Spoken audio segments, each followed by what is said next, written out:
Ben Tanrıyım. Ben tanrıların seçtiği kralım. Ra'nın oğlu, Mat'ın bekçisi, Osiris'in tahtının mirasçısıyım. Benim adım yücelerde yazılır. Yeryüzüne ışık saçarım. Benim kudretim Nil'in taşkınlarından büyüktür. Düşmanlarımı ezdim. Ulusumu refaha kavuşturdum. Ben Ramses. Halkımı koruyan aslan. Tanrı Amun'un yeryüzündeki gölgesiyim. Benim sözüm tanrıların emridir. Ben yaşadıkça Mısır ebedi olacaktır.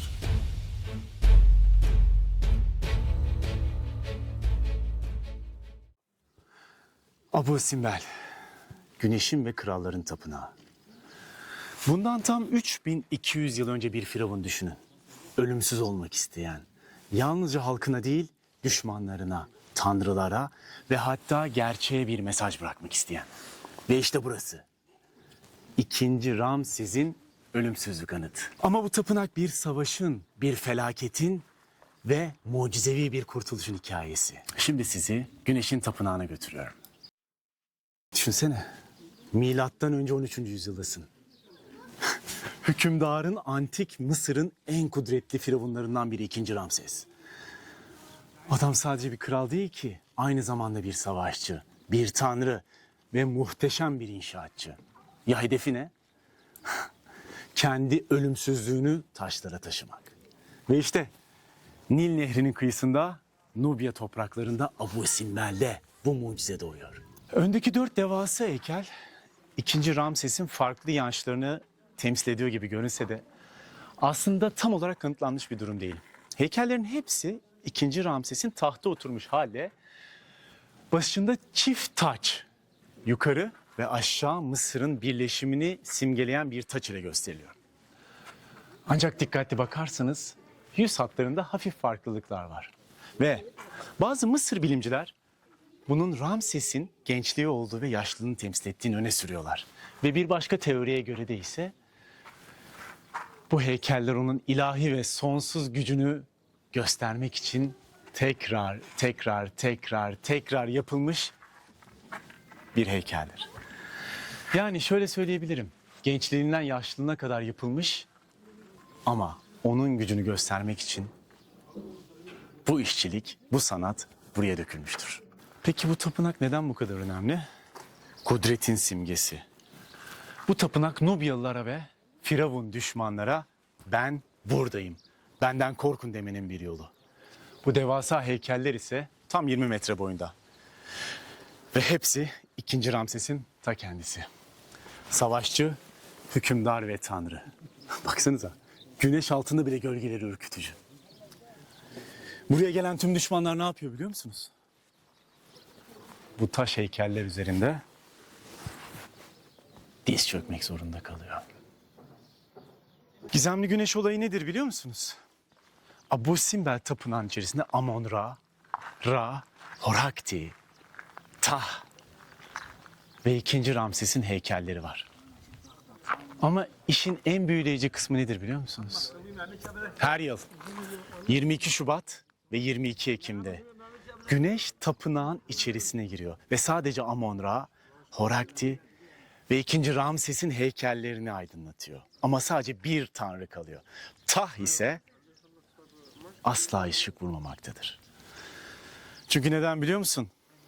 O yeraltı dünyasının tanrısı. Güneş karşıdan doğuyor ve sadece yılda 2 gün.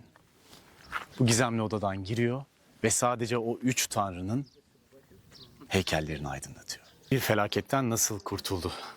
1960'larda Asvan Barajı yapılırken bu gördüğünüz yer Abu Simbel sular altına kalma tehlikesiyle karşı karşıya kaldı.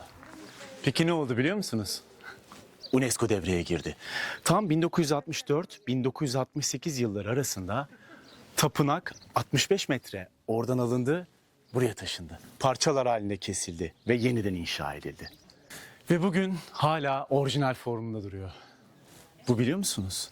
İnsanlık tarihinin en büyük mühendislik projelerinden biridir. Ve o meşhur güneş hizalanması 22 Şubat ve 22 Ekim tarihlerinde sabah ışığı tapınağın derinliklerine kadar ulaşır. Pek çok kişi bu tarihlerin Ramses'in doğumu ve tahta çıkışıyla örtüştüğünü düşünür. Ama gerçek bambaşkadır. Bu günler antik takvime göre yılın dönüm noktalarıdır. Ramses böylece kendini sadece bir hükümdar değil, evrenin döngüsüne hükmeden bir varlık olarak konumlandırmıştır. O ışık ona değil, onun üzerinden evrene selam verir. Şu an tapınakta olduğumuz için ve bu tarz yerlere saygımızdan dolayı sessiz konuşmaya çalışıyorum. Çok fazla insanları rahatsız etmek istemiyorum. Ve açıkçası tapınakta uyuyanları rahatsız etmek istemiyorum. Ve belki de en bilinmeyeni, tapınağın arka duvarlarında hala açılmamış bölmeler olduğu düşünülüyor. Jeofizik taramalar bazı boşlukları işaret ediyor. Ama Mısır devleti bugüne dek bu alanların dokunulmasına izin vermedi. Kim bilir, belki de Ramses'in asıl sırrı orada gizli. Sessiz, karanlık ve hala mühürlü.